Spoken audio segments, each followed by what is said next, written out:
We're back live, guys. This is day 2 of the Wyoming Blockchain Symposium. All right. We're going to go live right to this right now. You're going to stop listening to my mouth, pause, talking some nonsense. Let's get right to this video. Day 2 live stream. This is live on YouTube. Wyoming Blockchain Symposium. Yesterday, they were talking about stablecoins, a lot of stuff going on. Wyoming just launched their own stablecoin. So let's listen in on what the discussion is now. We have Kraken and SALT as sponsors in the background. Love to see it. Let's get to it. To say, how do we position the United States to win this race? Now let's work backwards to the policies that need to be put in place in the weeds. CFTC, SEC, alphabet soup, Washington, D.C., in the weeds. Then we can get there. And I think what we did is we built good working relationships. Angie Craig, leadership on the Dem side, on ag, G.T. Thompson, the Republican leader, French Hill in the House, myself and others, who spent a period of time building this up, but asking the first question of, why are we doing this in the first place? It's protecting consumers and positioning the United States to win the Web3 race. Then from there, get into the technical aspects of delivering that legislation. And I think because we set with that framework, we're actually very successful in building the broad support that we needed to get both stablecoin legislation across the line and signed into law, in clarity through the House, and in a position to move through the Senate. You know, I think maybe to hit on one of those points on, just sort of the international perspective. I had the honor to testify in front of the committee earlier this year. And a big part of Kraken's business, we're a US born and bred company. We've been around for 13 years. And, we've been excited to see the progress here because I think we want to invest and grow. But we're a global company, as many of our peers are. And we've been involved in the policy development process across the world, in Europe and other major markets. And so I think, it's important to understand, if the US is going to remain competitive here, getting the legislation right, making sure it's not overly complex for the financing piece of this, making sure the legal bills for small startups and innovators don't double or triple because we're sort of working through, more regulatory red tape. It's really important to look at what other countries do. It's not to say the U.S. needs to follow, and the U.S. needs to lead, but keeping it simple will win. Maybe on to the politics here, because I think this is one where we can get it right on the substance, but there can be political obstacles. Maybe Chairman Stile, what do you see as some of the political blockers right now? There's been a lot of work done. But as we know in Washington, politics can hold things up. So how do you see things moving forward? So getting the Senate to act on clarity is job number one. And so applying pressure, you saw Senator Lummis, Senator Scott, both spoke about their optimism that we're going to move forward clarity and maybe with amendments on it before the end of the year. I'm optimistic on that. There's a lot of people in this room who can help educate our colleagues in the Senate to be able to get there and be in a position. I think there's still two fallacies that exist in the broader crypto space. The fallacy on the left is if you regulate or if you create a nanny state, you can prevent this from occurring in the first place. That's false. This is already occurring, and so we're in a position we should legislate. The fallacy on the right amongst my colleagues, which I think we've more or less starting to overcome in full, is that we shouldn't legislate at all and a laissez-faire system works. The reason that's a fallacy is there are rules of the road, there are regulations that are just poorly structured for the digital asset space. And so continuing this educational standpoint and then applying pressure into the Senate to get clarity across the line, I think is job number one. Ranking Member Craig, maybe same question on, we've seen some progress, couple steps forward, maybe a couple steps aside, maybe a couple steps back. What have been some of the biggest political hurdles from your standpoint? Well, look, it's no secret that my side of the aisle would prefer not to see any president, I won't name one, any president participating in a market while a sitting president unless those assets are in a blind trust. So I think the conflicts of interest issue has prevented a number of Democrats from being willing to sign on to this legislation or support it. And at the end of the day, I take the view that, I said on the House floor, during my debate time where I supported this legislation, led the debate for Democrats, worked to encourage my colleagues to vote for the legislation.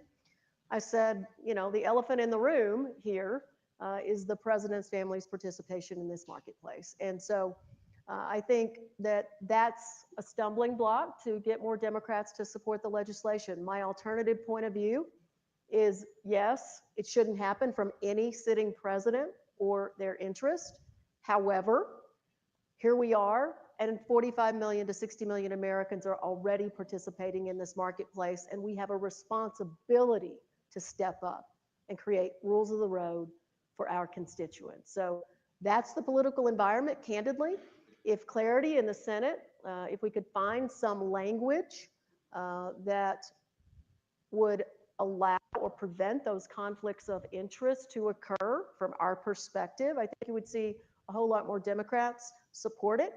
Whether that's politically possible, we couldn't find it in the House version. There are, you know,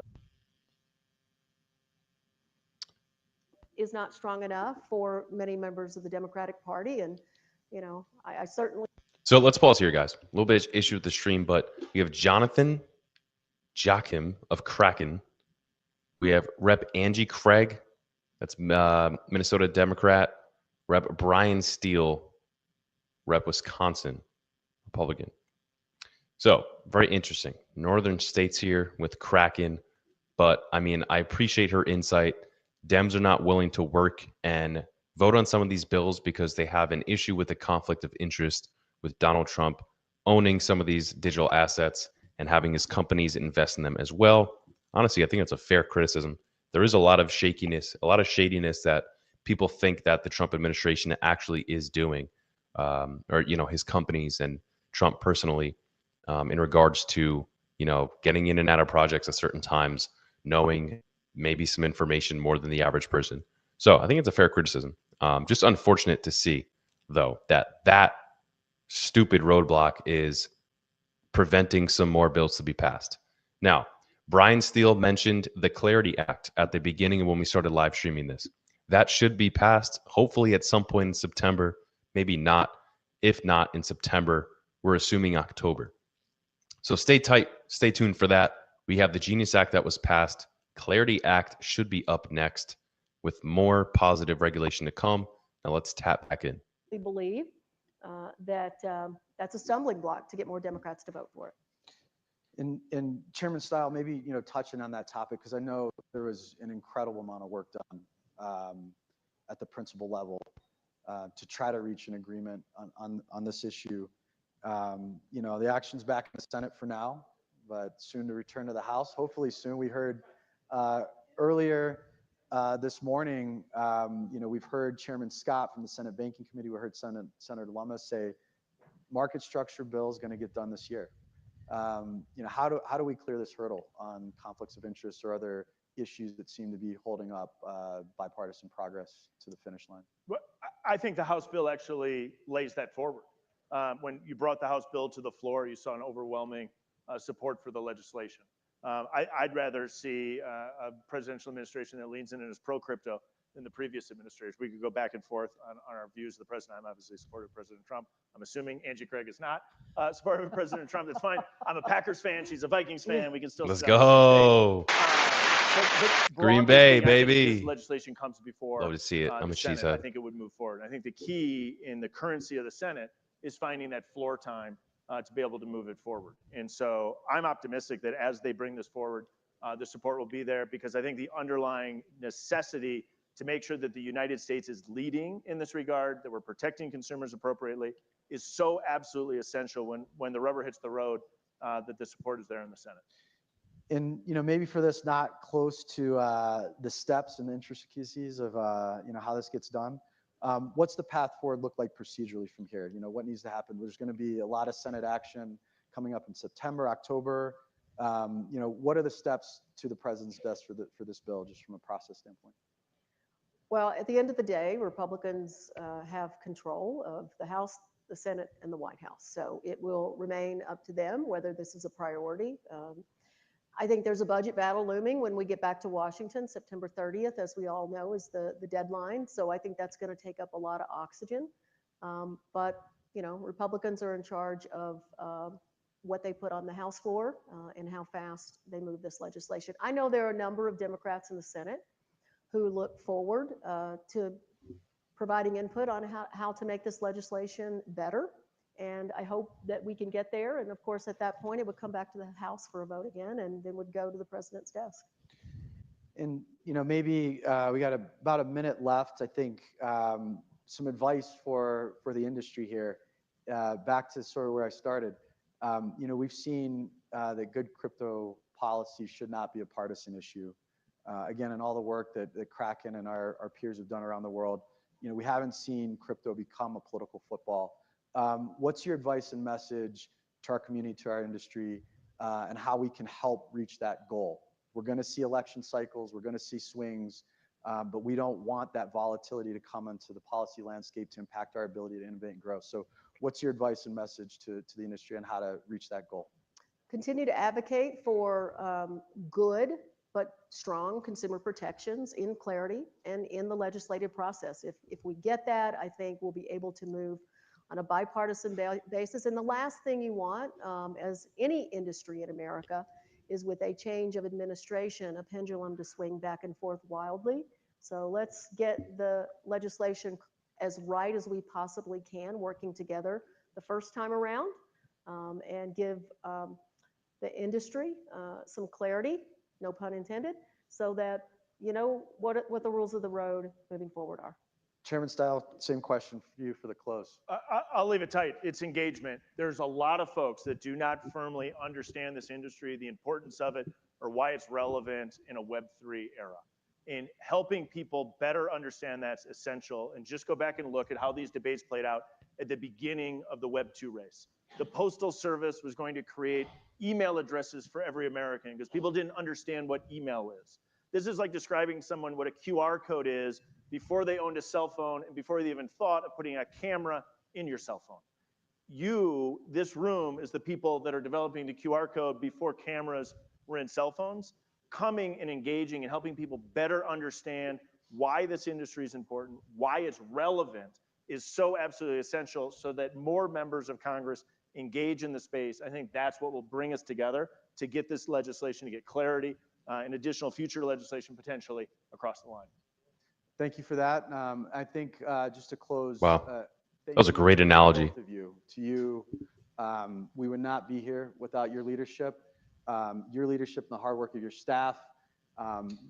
Tireless hours. It's been many years, and we're really looking forward to seeing the finish line here on market structure. So thank you, and on behalf of the industry, and we'll close it out there. Thank you.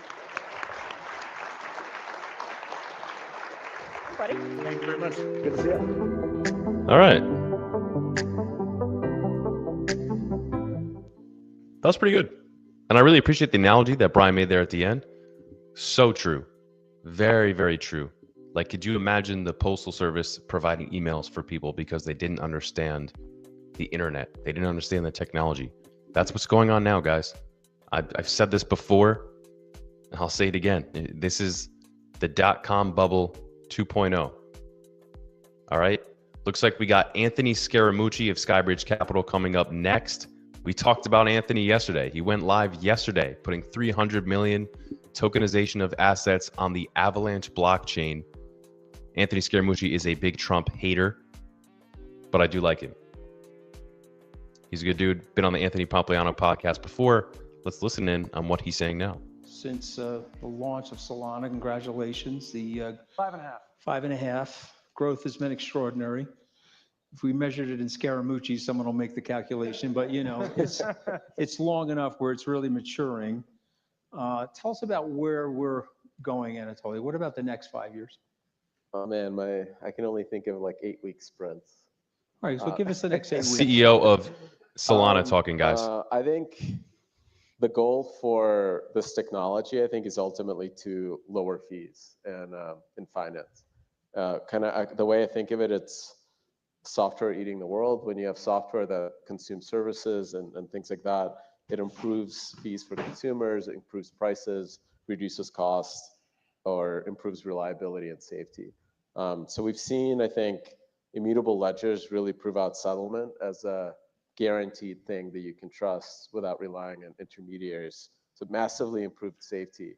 I think what we've seen with smart contracts is improving transparency of risk.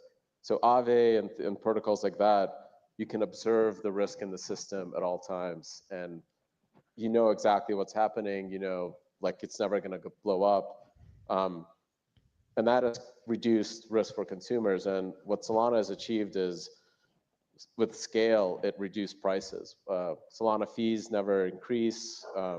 We have, I think, the lowest median fee out of any other blockchain, simply because we did the work, the hard engineering work, and scaled the throughput and bandwidth of the system.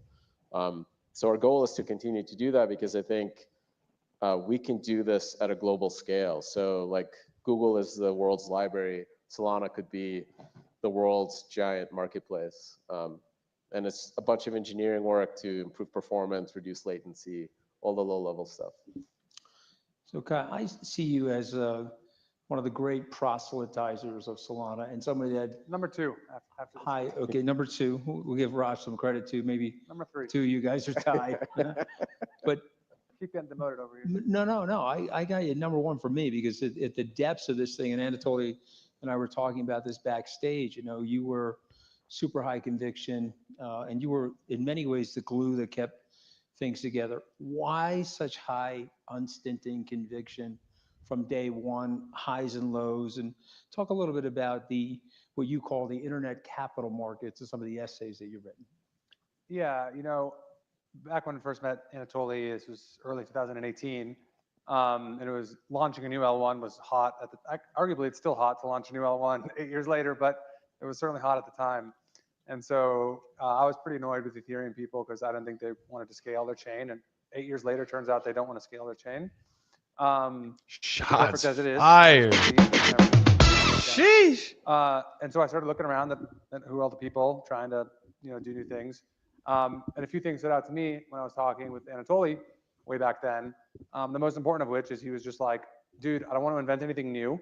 I just want to take existing known optimizations in computer science that have been pioneered at other places, and I just want to apply them to a distributed global network of nodes.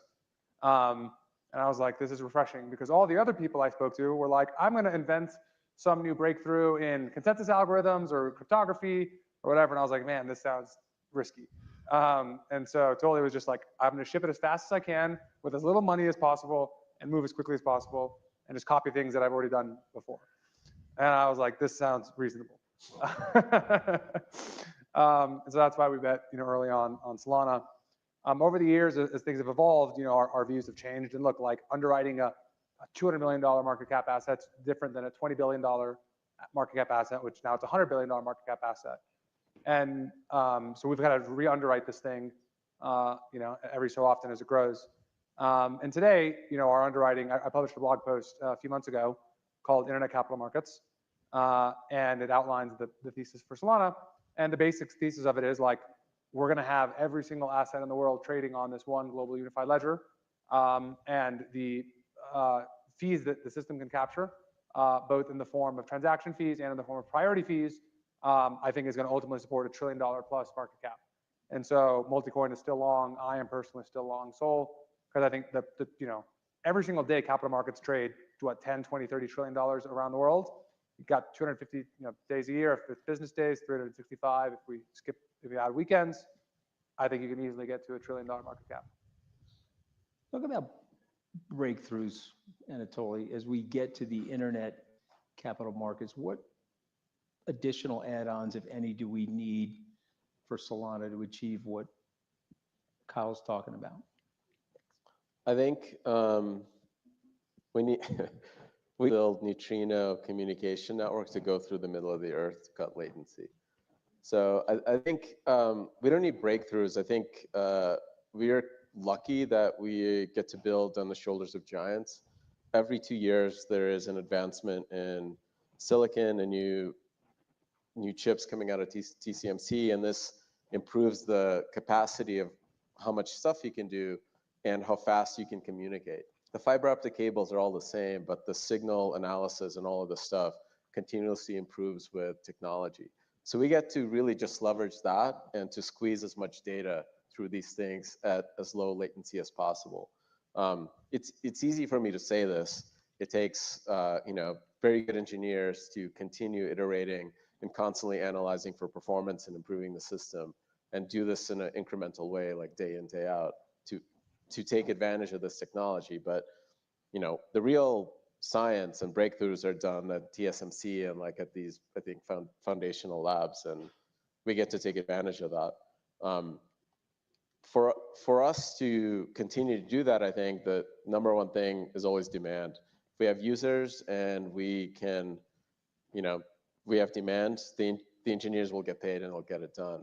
I think over this last year, what I found really interesting is that on-chain volumes have gone up and the fees captured by the network have gone up, and spreads and prices for consumers have improved all at the same time. So it's not a zero-sum game where an improvement in one part of the system is at a cost of somebody else. But we actually see the technology get better and faster. That allows developers to build more sophisticated markets, which improve pricing for consumers, and overall, you see more profits in the network itself, but not at the cost to consumers. Like this is like the cool thing that we see happening with technology improving. So this gives me, the energy and the spark to keep building, because ultimately I see this as improving. At the end of the day, we have to make people happy, right? We need to improve, give value to consumers, and I see this happening like at a really, really rapid pace. Just over a year, like I think spreads have compressed to be better than centralized exchanges in some cases. Well, yeah, I really like what he's saying there. Just to kind of just pause this, I'll pause it real quick so we can listen to what Anthony's saying. But again, guys, this is the founder of Solana. I listened to him this past week on a podcast. He was talking about their cell phone. That is such a cool concept. He's talking about making it easier, the lives of consumers easier. And honestly, I think, in my past, I'm a big ADA holder, as you guys know. ADA and Solana don't really like each other. The communities kind of clash a lot. But again, guys, I'm a big advocate for doing away with any tribalism within cryptocurrency. We're still very young, and we're kind of still in the infancy of these, in the infancy stage in crypto in some ways, right? Solana and ADA are not even 10 years old yet. The market caps of some of the biggest companies in the world, it took them two decades to get there. All right. So there's plenty of issues and iterations that we're going to see along the way with these blockchains to get to some point to, become as good as it can get. But we're still on that journey. There's still roadmaps for these blockchains, for these cryptocurrencies. And I got to give it up to him, the founder of Solana. I've never been a big fan for a number of reasons, but I understand that Sol is very fast. It's easy to use. Yes, they go down. Yes, they have issues, but they have a lot of backing. They have a lot of interest. They have unique features. They're trying to rival as a more efficient version of Ethereum. I totally get it. Not for me, but if it's for you, chat, let me know out there if you guys are Solana holders. A lot of people just buy Solana to engage with meme coins or other offers and products that they have that are actually pretty interesting. So we'll see. Very interesting to listen to what's going on, what this guy's saying. This is the Day 2 Wyoming Blockchain Symposium. Let's get back to it. Kyle, which is related to institutional adoption. We've got potential treasury companies, real world assets that are being tokenized, stable coins. Thread all of those for us and explain to us how institutional adoption is going to exponentially grow the Solana network. Yeah, I mean, I think, the Genius Act just passed, and I think the Clarity Act is going to pass, fingers crossed, here very shortly.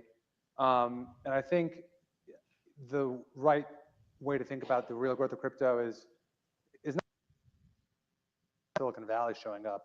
Crypto has been the ugly the ugly redheaded stepchild of both Wall Street and Silicon Valley for the last decade. Wall Street's warming up to it real quick, obviously. And look, we'll have tokenized. Just want to apologize to the ugly redheaded stepchildren in the audience, but go ahead, keep going. David, I'm looking at you, David. I'm looking at you. All right, go ahead, keep going. And Wall Street's excited. They're going to tokenize a bunch of stuff. They're going to put it on blockchains. That's great. But I think Silicon Valley is going to be the distribution. In the next couple of years, Apple and Google are going to enable stablecoins and a crypto wallet natively in iOS and Android. So kind of sort of overnight, 6, 7, 8 billion people are going to get a crypto wallet in their phone. They don't even have to ask for it. It's just going to be there.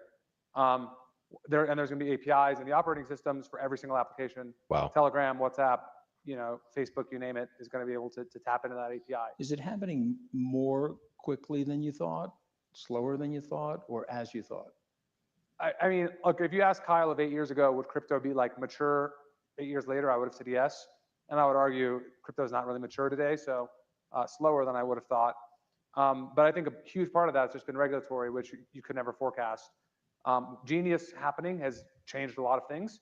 Even 30 days ago, it was like illegal for anyone in Silicon Valley, like many of the big tech companies, to actually do anything productive with crypto. That is no longer the case as of roughly 30 days ago.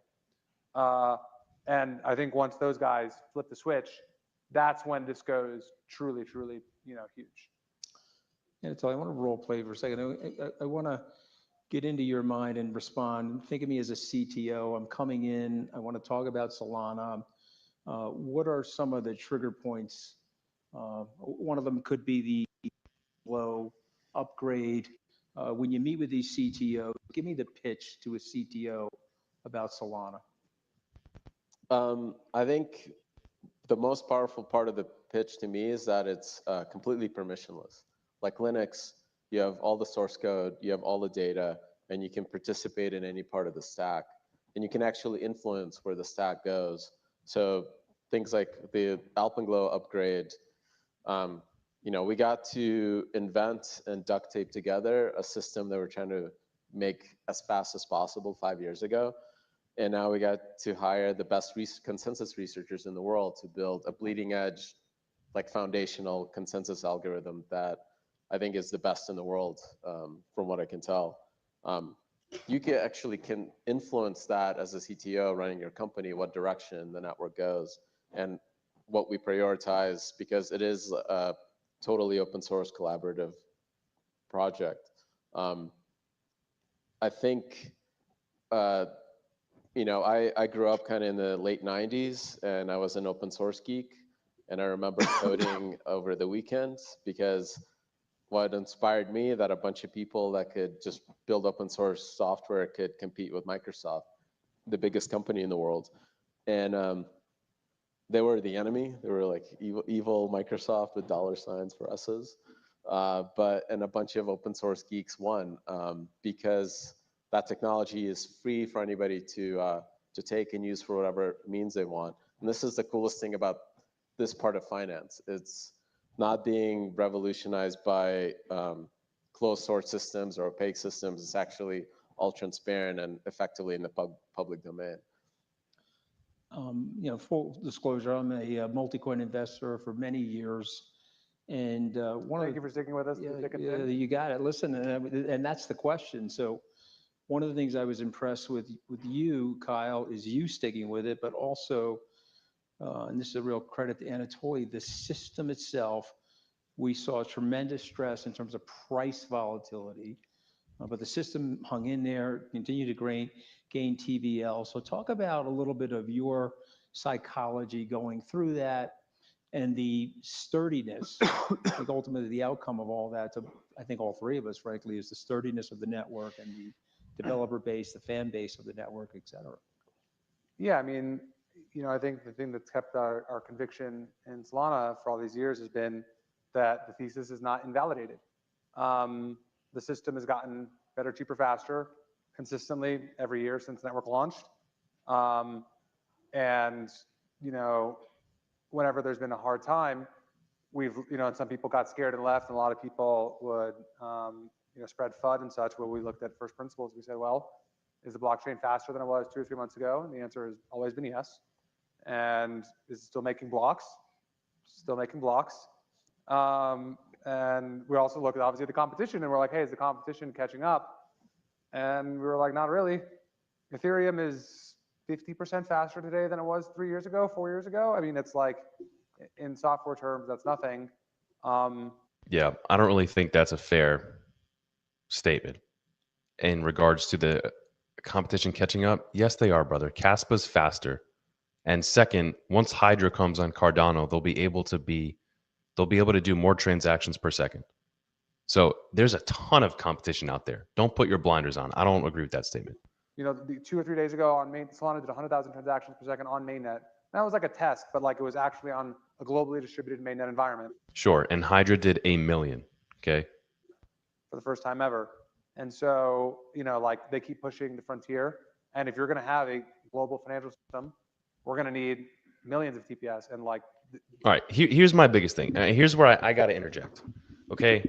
I'm just being honest, guys. I told you I'm not biased, whatever. I'm just being honest.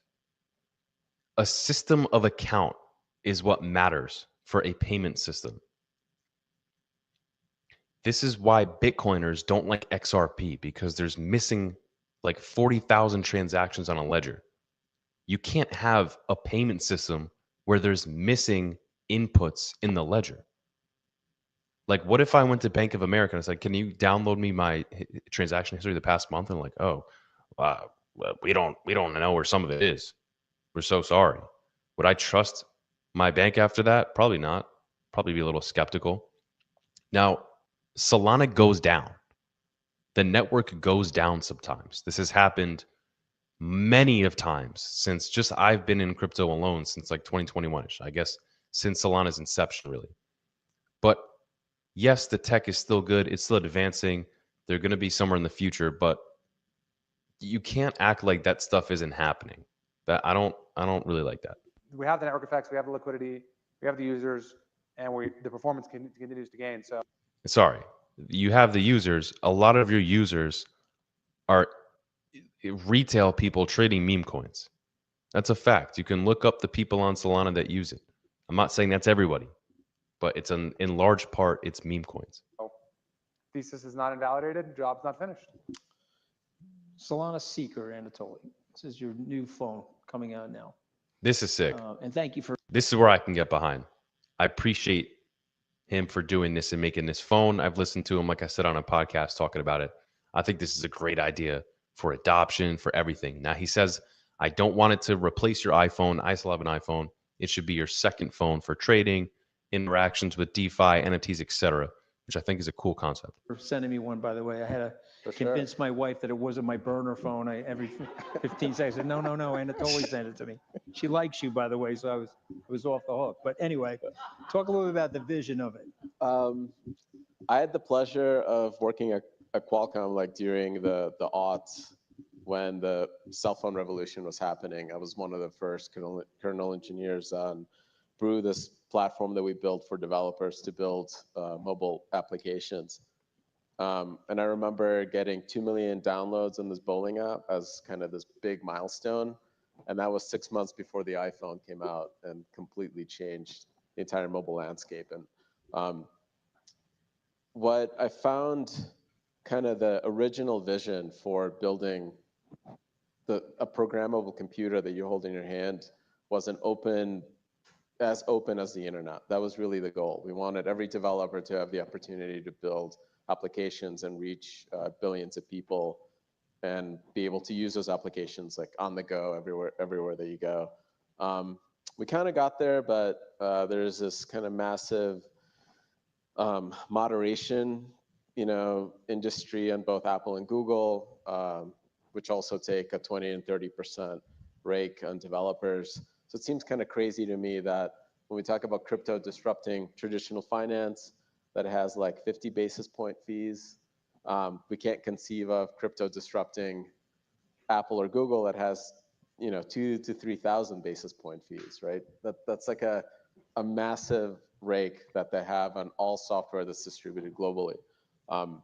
So that was really the opportunity, I think, to me, was to build a mobile platform that can be open, that can be transparent, that can have fee structures that are more, I think every developer would agree that the way crypto fees work, priority fees and all those things, is a much better structure than the way Apple and Google basically take this massive cut. So a fee structure that's much more fair. The challenge is, of course, when building like a whole new platform is you don't have users. If you don't have users, you don't have developers, and bootstrapping this process. We got to do it once with Solana. We had to get developers and get users for those developers, and we're trying to do this now with Seeker as well. It's exciting and fun, a lot of challenges ahead, but we had 150,000 phones pre-ordered in like basically in a span of 48 hours or so. We finally shipped those phones. The reviews are great, the users are excited, so go buy a Solana mobile phone and help us disrupt the duopoly. Very interesting. I'm going to pause it there, guys. If you guys want to watch the rest of this live stream, this is day 2 of the Wyoming Blockchain Symposium. We've already seen some really big names like him here, the founder of Solana, Anthony Scaramucci, big name in the crypto space here as well. Like I said, we talked about him yesterday, tokenizing $300 million on the Avalanche blockchain. So I appreciate you guys for tapping in. If you are watching on this live right now with us here at the Coin Zone, please make sure to go ahead and subscribe on YouTube. Follow us here on X. We have videos coming out every single day. I'm going live every single day. Brand new video that just came out today. My interview with CEO Ralph Dillon from Digital BD. Talked about getting debanked. Yes, that's actually a thing. It personally happened to him. Go watch that interview. It's solid. It is really good. You don't want to miss it. And go watch our video yesterday about Chainlink. Let's get it. You heard me mention ADA. If you want to learn more about ADA, we have our video from last week that is close to 8,000 views now with Angry Crypto. So go check that out. Learn about ADA, learn about Chainlink, learn about debanking. Appreciate you guys for tapping in. This is the Coin Zone. I'm Crypto with Paul. I'll see you soon.